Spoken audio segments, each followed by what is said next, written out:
Bismillahirrahmanirrahim.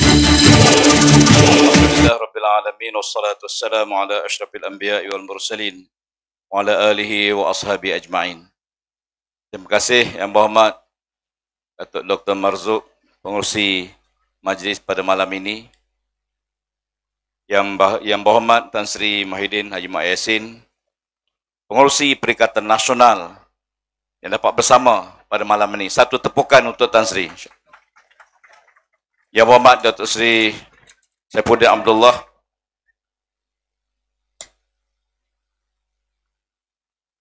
pengerusi Perikatan Nasional Negeri Pahang dan juga Ahli Parlimen Rumah Kota, Yang Berhormat Al-Fadhil Ustaz Rosli Amr Jabbar, Jaya PAS Negeri Pahang, juga timbalan pengerusi. Yang saya hormati sahabat-sahabat saya, ahli-ahli yang berhormat, ramai malam ni yang saya tak sebut satu persatu. Hadirat-hadirat, tuan-tuan dan puan-puan dirahmati Allah sekalian.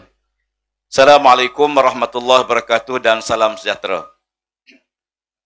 Alhamdulillah, malam ini kita meneruskan siri kempen menjelang pilihan raya yang bersambung, bertali arus. Dan tanpa kita menjangka, tanpa kita menduga, Yang Berhormat Tuan-Tuan Datuk Jo telah pun kembali ke rahmatullah. Kita hadiahkan Al-Fatihah untuk beliau. Al-Fatihah.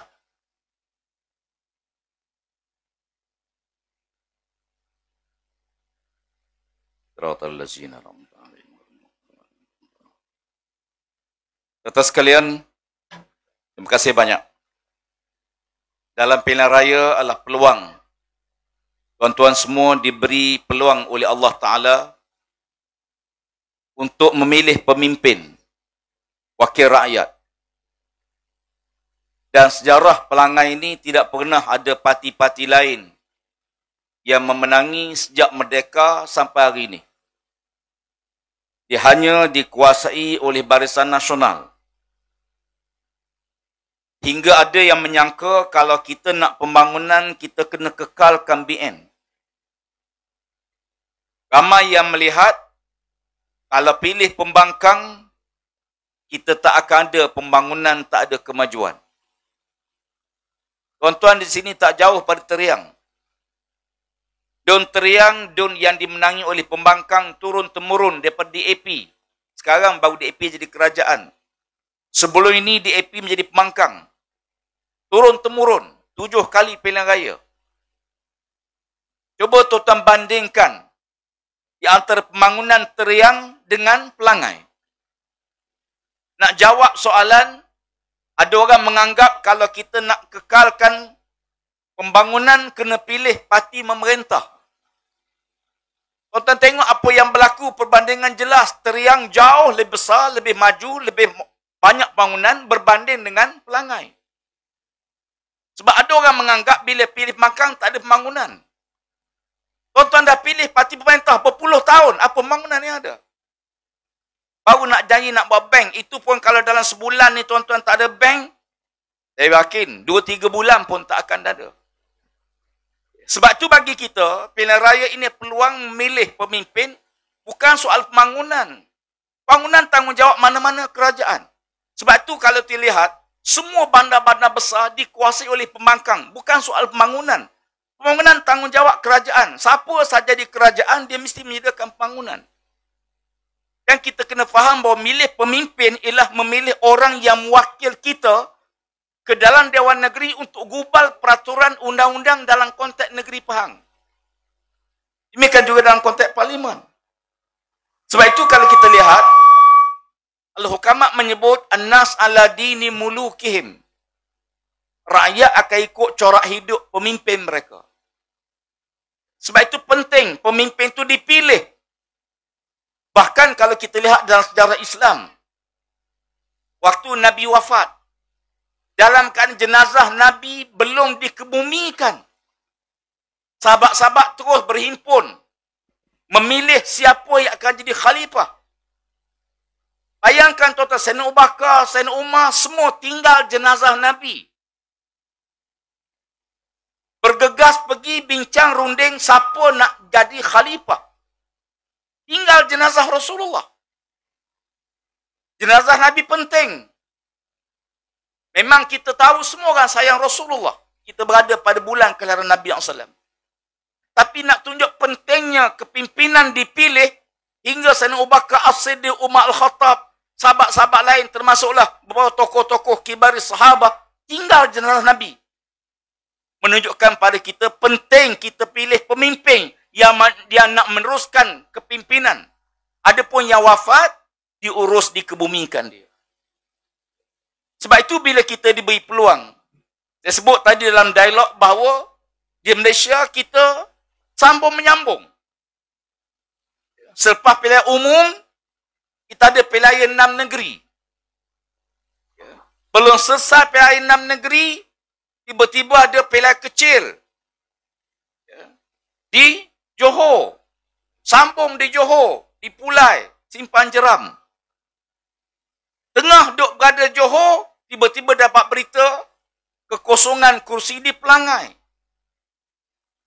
Belum sempat pilihan raya Pelangai, Don Jepak juga kosong di Sarawak. Belum pun diisytihar, penamaan calon belum dibuat. Tiba-tiba Parlimen Kemaman pula, Mahkamah putuskan bahawa pemilihan tak sah dan pilihan raya akan diadakan. Pas kita dah buat keputusan, kita tidak akan buat rayuan dalam kes Kemaman. Mak Said, saya difahamkan dia sebut, ada wartawan tanya, kenapa tak rayu?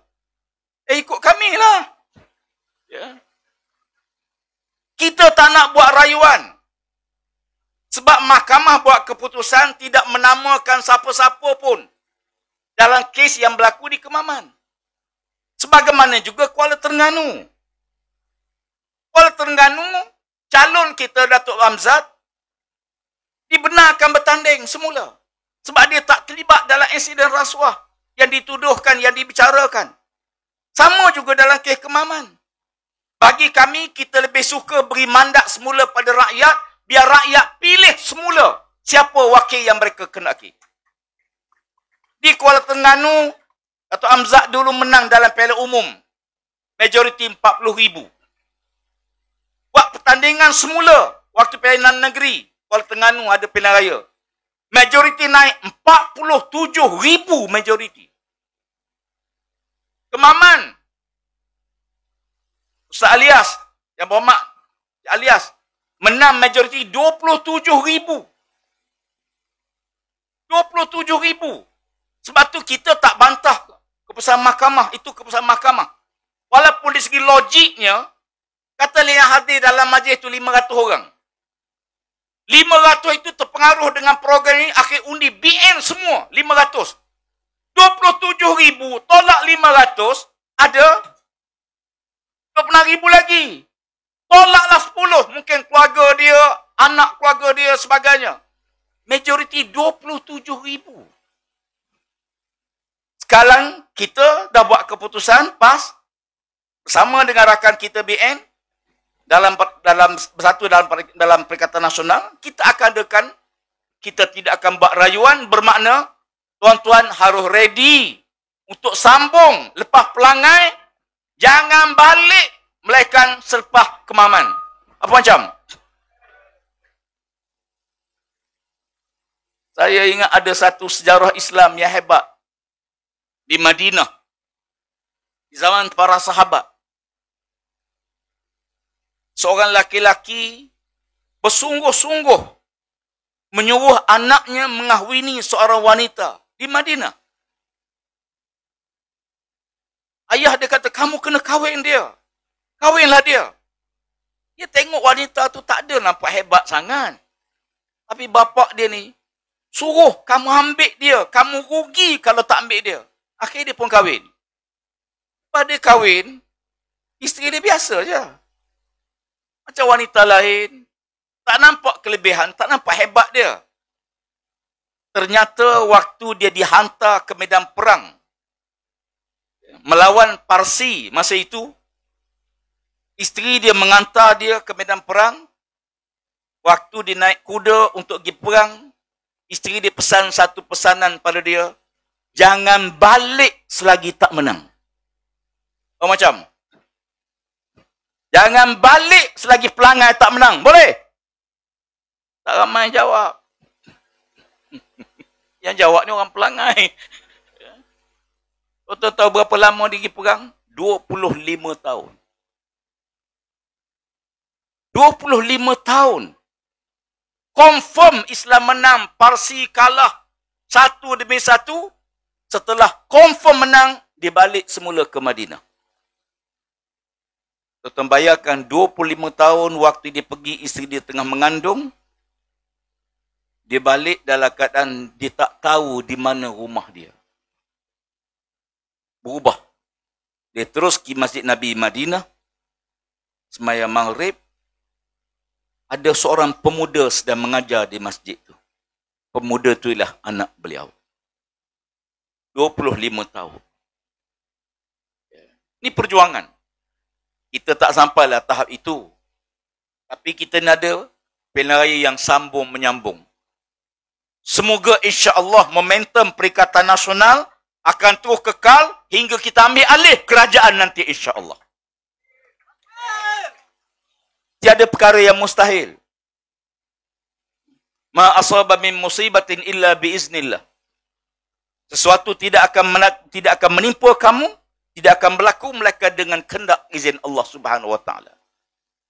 Saya melihat bahawa perlunya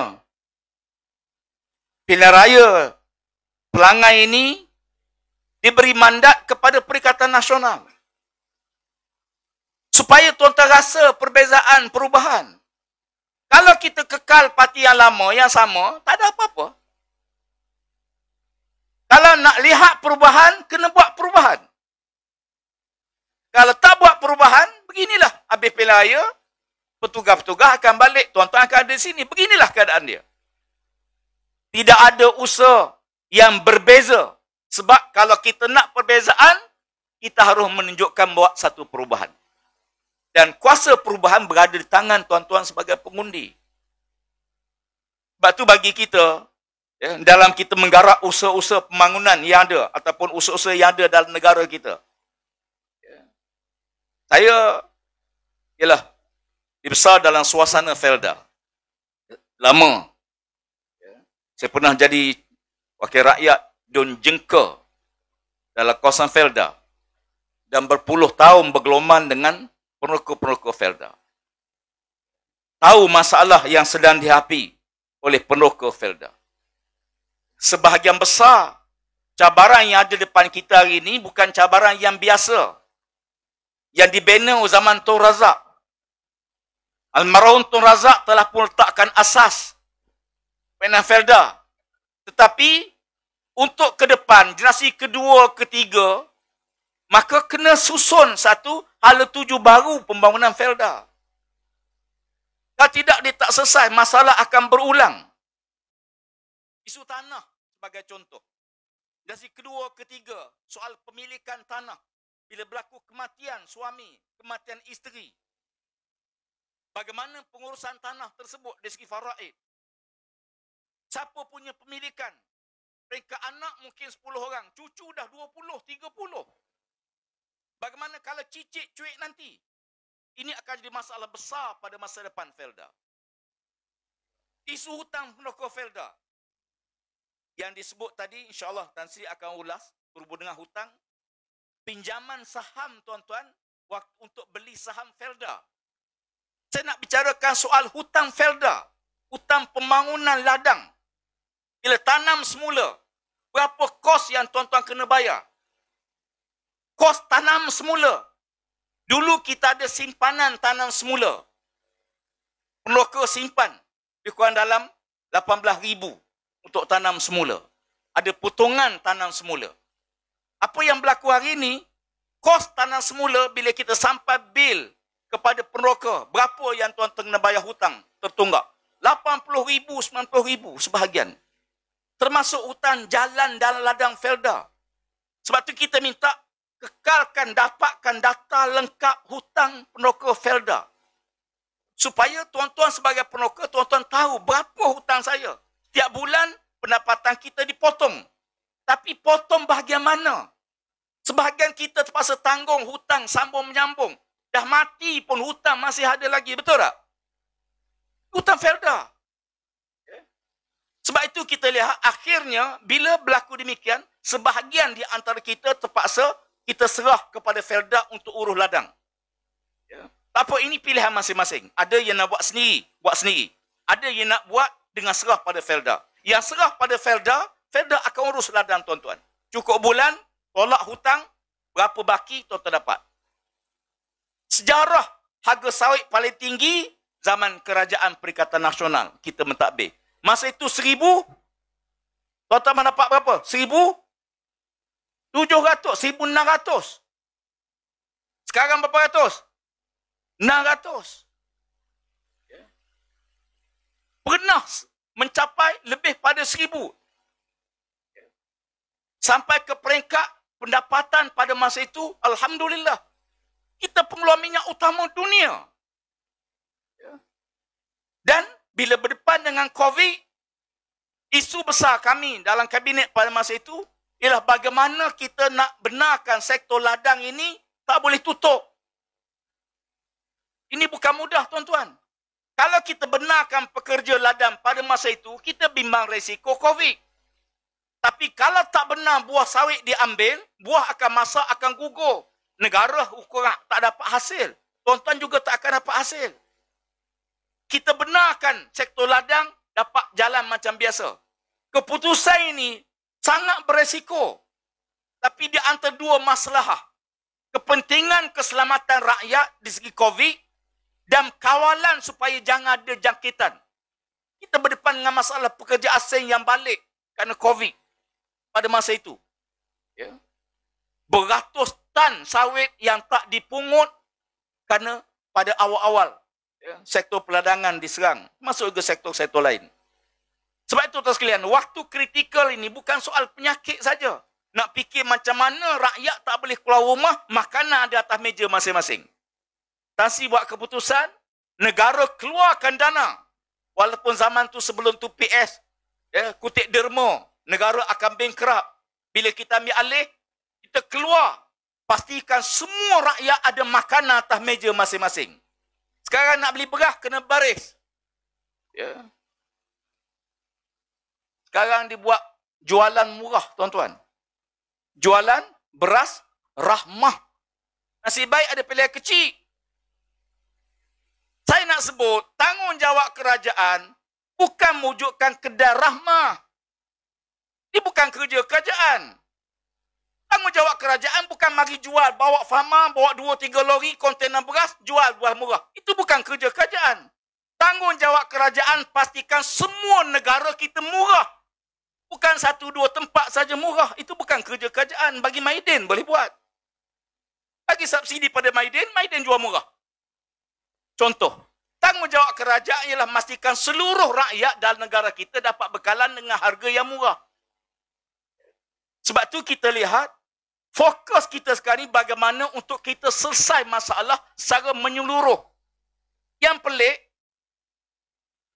petani-petani keluar beras macam biasa. Tapi kenapa tiba-tiba beras tak ada dalam pasaran? Jawapannya kerana beras import naik melambung harga. Lalu rakyat cari beras yang murah. Beras murah, beras tempatan. Beras tempatan tak ada dalam pasaran. Rakyat terpaksa beli beras import dengan harga yang mahal. Sebab tu tuan-tuan, standard biasa je. Kalau barangan mula tak ada dalam pasaran, gula mula tak ada, tu naik harga lah. Betul tak? Bila roti tak ada, bila makanan tak ada, bila telur mula tak ada sikit-sikit, tu siap. Dia akan naik harga. Makna apa dia? Ada aktiviti yang tak sihat dalam sistem pasaran market kita. Dan ini perlu diselesaikan. Katal-katal yang monopoli barang keperluan asas ini perlu diselesaikan. Bila ayam masalah, bila harga ayam mula naik, kita tahu dah. Mula-mula dia akan hilang, tak banyak pasaran, rakyat mula gelisah, cari ayam tak ada. Itu tanda apa dia? Ayam akan naik harga. Tapi menteri jangan naik lembu. Itu bukan saja masalah. Ya. Sebab tu bagi kita, penyelesaian yang menyeluruh dalam konteks sama. Saya nak simpulkan yang fokus kita ialah ke mana hala tuju masa depan pembangunan Felda. Jasi pertama, dapat 10 ekar. Okey. Jasi kedua, apa penyelesaian? Perumahan. Kerajaan adalah buat rumah jasi kedua Felda. Itu pun berdepan dengan masalah. Kegagalan sebahagian besar. Tapi sektor ekonomi hiliran yang berlaku dalam sektor Felda. Ya, kita ada gugusan Felda. Paling tidak pun pembangunan kawasan gugusan Felda mesti dirancang. Supaya anak-anak perokok Felda yang tak ada peluang bekerja di luar kerana faktor pendidikan sebagainya, dia ada tempat. Setengah-setengah Felda, tuan-tuan, tak dibenarkan buat rumah baru, rumah lain. Satu masa zaman kita, zaman Tan Sri jadi Perdana Menteri, kita benarkan lot tanah Felda, sekarang ada satu rumah penokor pertama. Dibenarkan rumah kedua dibina ya, dalam tanah tersebut, dalam lot perumahan. Tapi ada setengah Felda tak benar. Dijengka, elektrik tak boleh masuk. Air tak boleh masuk. Berapa ramai penokor buat kedai di tanah dia, tak boleh masuk elektrik. Tak boleh masuk bekalan air. Mungkin tidak semua tempat. Saya sebut berapa tempat yang dalam pengetahuan saya bawa dalam Dewan Negeri. Kita bawa dalam Parlimen. Makna apa dia? Hala tuju sebenar ke mana? Sebab tu bagi kita, kita perlukan satu mekanisme untuk melihat secara jauh proses pembangunan ekonomi penduduk setempat. Dan kita yakin sebenarnya, sebab tu peluang-peluang ini dalam pilihan raya ialah untuk sama-sama kita memilih pemimpin yang bergelombang dengan tuan-tuan, yang tahu masalah tuan-tuan, yang hidup bersama dengan tuan-tuan. Sebab tu kita pilih calon kita ya, pada kali ini, Kasim ni, kerana dia lahir di sini, mengajar di sini, walaupun bertugas pernah di luar, balik duduk bersama tuan-tuan, bergelombang dengan tuan-tuan, dan dia tahu masalah tuan-tuan. Ya. Orang macam ni, orang yang bukan saja tahu dengar cerita, tapi orang yang menghayati apa yang sedang dialami. Sebab itu bagi kita insya-Allah, hari Sabtu ni peluang terbaik. Ya. Supaya pastikan peratus keluar mengundi dapat kita tingkatkan. Pastikan anak tuan-tuan balik mengundi. Kita tahu ramai anak-anak peroka ni bekerja di Kuala Lumpur, tiap jauh. Ya, dalam sejam setengah, 2 jam sampai. Mintalah mereka balik. Pujuklah anak-anak kita supaya balik mengundi. Ya. Beritahu mereka balik mengundi. Ya. Supaya peluang 5 tahun ini kita gunakan dengan sebaik mungkin. Ya. Kita tak nak jadi macam di Pulai. Parlimen Pulai. Peratus keluar mengundi tak separuh-separuh. Bila tak separuh-separuh yang keluar mengundi, makna keputusan itu tidak mencerminkan kehendak sebenar pengundi dalam parlimen tersebut. Tapi dalam demokrasi, berapa yang keluar, diterima. Kita nak di Pelangai ni, di Dom Pelangai ni, insya-Allah peratus keluar mengundi kita yang lebih tinggi. Dan kita harapkan tuan-tuan, hubungilah, telefonlah anak-anak, suruh mereka balik. Saya menyuruh saya general, balik mengundi supaya peratus meningkat lebih, menggambarkan seriusnya kita orang Islam Melayu bertanggungjawab tentang memilih pemimpin. Dulu saya sebut, kalau kita nak pilih imam semayang, 5 minit tuan-tuan. 5 minit je kita duduk belakang dia. Ya, kita pilih imam semayang. Kita makmum, dia imam. Ada syarat-syarat. Ada bukan semua boleh jadi imam. Dia pakai seluar pendek, tak boleh jadi imam. Kalau dia bercakap bohong dia, buka mulut bohong, tak boleh jadi imam. Imam semayang pun tak boleh. Ni 5 minit kita nak ikut dia. Kita duduk belakang dia. Bila dia salah, selagi dia tak buat salah, kita ikut dia. Bila dia buat salah, kita kena tegur dia. Tegur imam, subhanallah. Kena tegur. Umpama imam lupa baca Fatihah. Subhanallah, tegur.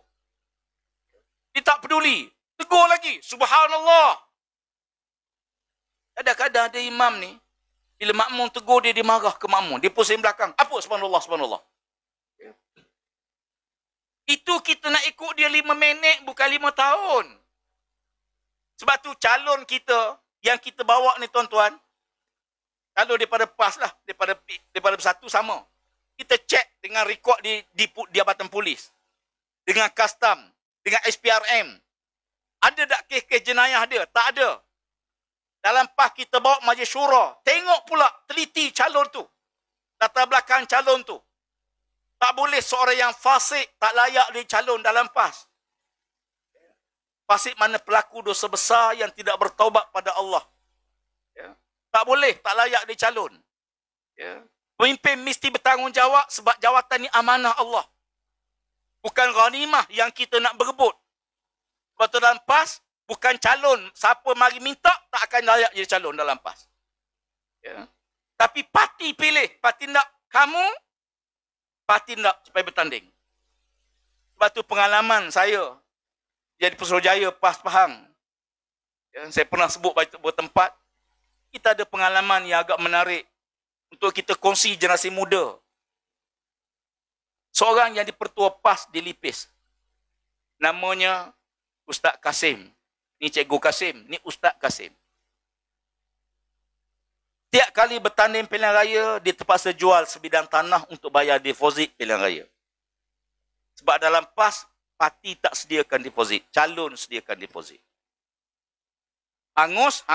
Kalau tak hangus, dapat semula. Setiap kali dia bertanding, dia terpaksa jual sebidang tanah. Pilihan raya 99, yang ke-10, saya pergi jumpa dia.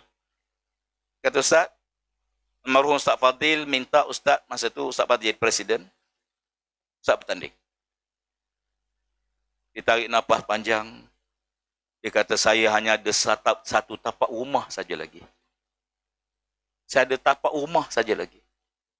Tapi kalau parti arahkan saya bertanding, saya terpaksa jual tapak rumah saya. Akhirnya saya pergi jumpa dengan Ustaz Fadil. Saya beritahu Ustaz Fadil. Ustaz Kasim minta merayu. Kalau boleh, dia tidak dicalonkan sebab dia tak ada tanah lain kecuali tapak rumah saja. Saya beritahu Ustaz Fadil benarkan Ustaz Kasim tidak bertanding. Tuan-tuan sekalian, bertanding pilihan raya suatu amanah Allah. Nabi pesan pada Abu Zar Al-Ghifari radhiyallahu anhu, ya Abu Zarin, innaka dha'ifun, wa innaha amanatun, wa innaha yawmal qiyamatu hizyun wa nadamah, illa man akhazaha bihaqqiha, wa adallazi alaihi fiha. Ya Abu Zar, sesungguhnya kamu ni lemah. Melainkan jawatan ini satu amanah Allah, kamu mampu tunaikan dan kamu melaksanakan amanah tersebut. InsyaAllah, setelah kita meneliti, maka kita bersetuju mencalonkan Cikgu Kasim mewakili tuan-tuan dalam pilihan pada kali ini. Dengan doa harapan, insyaAllah kita pakak-pakak undi beliau, kita menangkan Perikatan Nasional dalam pilihan pada kali ini. InsyaAllah kita harapkan pelangai, sebagaimana juga 6 negeri, sebagaimana juga dalam pilihan umum, bersama-sama arus perubahan rakyat kepada Perikatan Nasional. Boleh tak? InsyaAllah, siru ala barakatillah. Sekian dahulu. Assalamualaikum warahmatullahi wabarakatuh. Perikatan, takbir, takbir, takbir. Terima kasih banyak.